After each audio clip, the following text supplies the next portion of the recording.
Alrighty guys, let's talk about it, the brand new Trickstars. And the reality is, I'm going to be straight up with you guys, this deck still seems like it is bad in its current state as a pure Trickstar deck, as this is something I kind of wanted to see. So, what are the new cards, as this replay is going to be pretty fast here? One of the newer cards does enable the deck to go for a lot more link plays, which is Hoodie. It just allows you to have the ability, if you control Trickstar, Fusion, or Link monster, you get to just instantly summon it.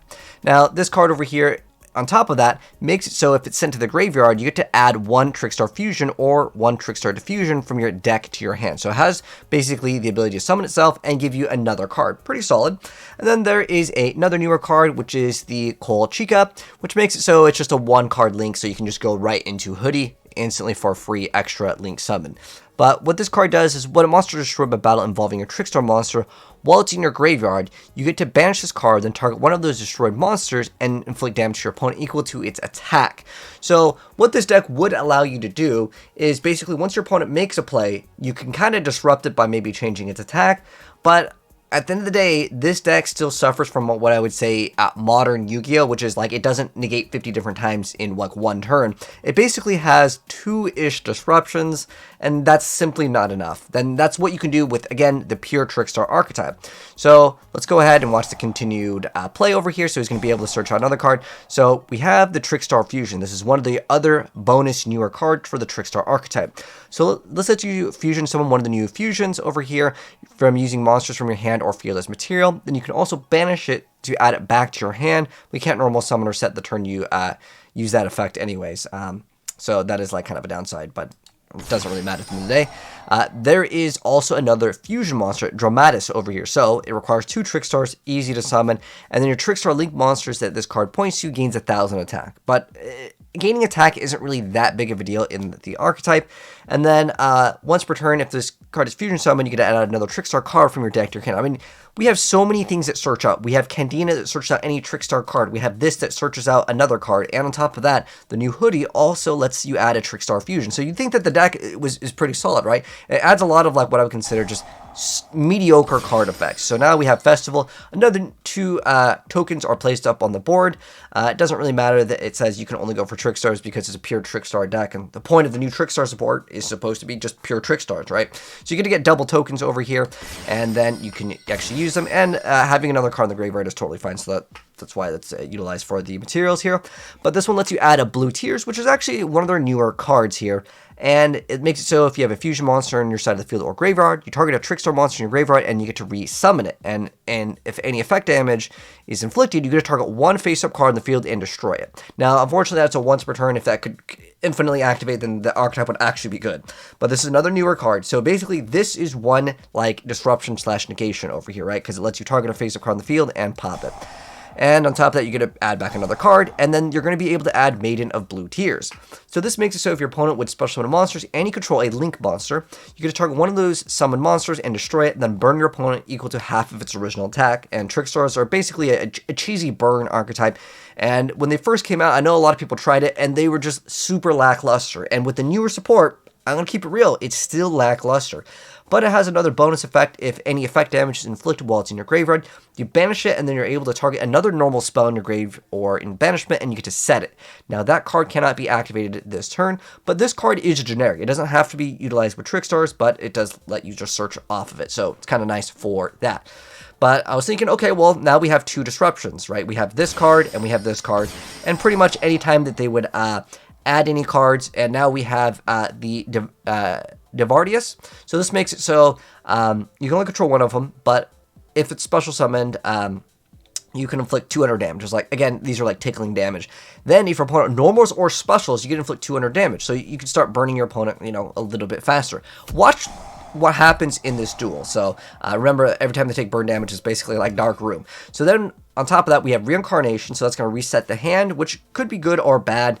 In some cases, this card could actually make you lose the game. Watch what happens with it. There's also Gravedigger's Trap Hole, which is another disruption, but this isn't like part of the archetype.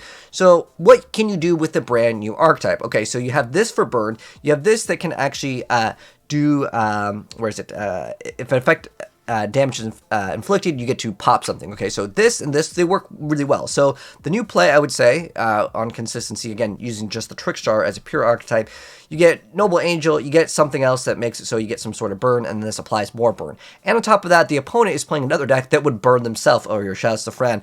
But we also have the Maiden of Blue Tier. So what's the end board? What's like the good board that you could end off with like a consistent, you know, not like you're drawing into hand traps or whatever. So you have Noble Angel, so this is one disruption, and you get Blue Tiers. Is that good enough? Well, wait and find out. I mean, I kind of titled the video here that I think they're still bad. So you could just negate this one card, right? And at that point, like, what else do they have? So they still have some back row, and this is what I think is so funny. Divinaris, again, every single time that something's summoned, burn for 400. Is that going to be enough? So remember, it's going to activate again and again. He activates Change Tactics, and he's like, all right, he's got to have a good hand. We're going to hit him up with that Reincarnation. So this banishes your opponent's entire hand, and then they get to draw cards equal to the amount. And that might have been a mistake, because these other two cards were probably better off on the field versus getting Feather Duster. So it is a double-edged sword, but that's the reality of Trickstars. I mean, you want your opponent to draw into things, but this could refresh your opponent's hand and give him a godly hand where it might have been bad. Or if you're playing a certain archetype, this could actually backfire on you even worse, because like you'll get other bonus effects while they're banished or whatever. So nonetheless, he's going for Utopia. And what I found interesting with this matchup, and I was thinking that this would be a bad thing, because it's like, okay, if you're constantly paying life points and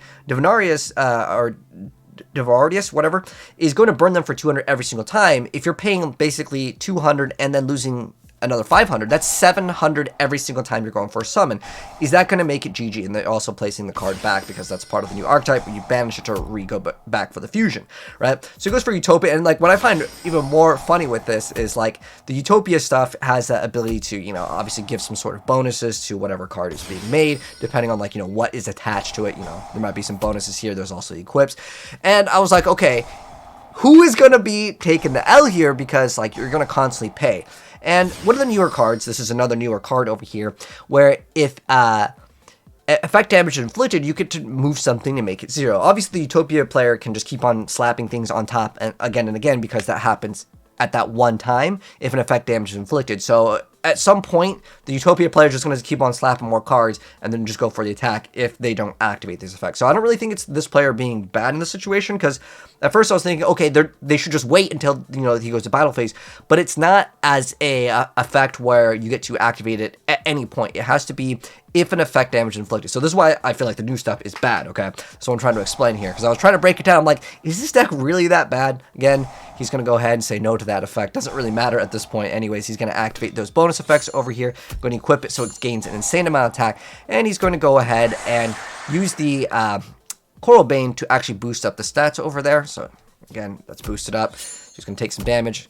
We're going to go 900 versus 2,000. And so what do we see as recovery for this deck? Again, this is like Utopia. Not what I would consider like the most S-tier best deck, but Fran's been running the deck for a while, and he delivers, man. He always wins with his Utopia deck. Out of like nowhere sometimes, I feel like. But nonetheless, he's going to go ahead and have Light Stage. And this just lets you search out whatever Trickstar monster. Again, you have so much searchability in this deck. And unfortunately, he's going to go ahead and make one of their like super boss monsters. He's so close to making it game. So what could have actually helped him out, realistically, was the Grave Hole. This card would have actually saved him, because it does also burn your opponent for 200 whenever they activate something in the hand or graveyard. So if this card effect was activated, I mean, it would have been GG. Sure. But is that part of the Trickstar archetype? I would still say, at the end of the day, you're just getting 2 disruptions, right? You have the, okay, they summon something, and then you burn them for 200, and then you can pop one thing, and then you have the blue card, which is the newer card that was banished over here, Blue Tears. So that's like a 2 disruption. That's it. Like, you can't run a 2 disruption deck. And this is kind of funny over here. He tries to go for Coral Bane, but he's just going to go GG himself over there. Reading cards is hard, but I want to go ahead and give you guys a brief little deck profile over here. You know, shout out to Fran for sending this in.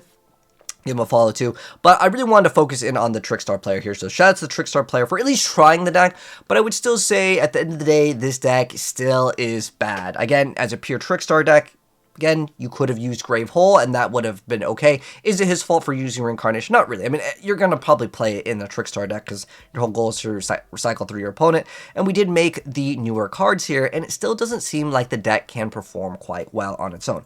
Maybe you can mix the Trickstars and other things, and I've seen that before. I mean, Hoodie is a fantastic card, and this card doesn't instantly limit you to Trickstars only, but some of the other stuff may do that. But let me know, guys, what you think of the brand new Trickstars. Do you guys think it's good or bad? If you guys have better replays, send them in, because I still don't think this deck is looking good at all. But anyways, take care. I'll see you guys in the next video. Peace out.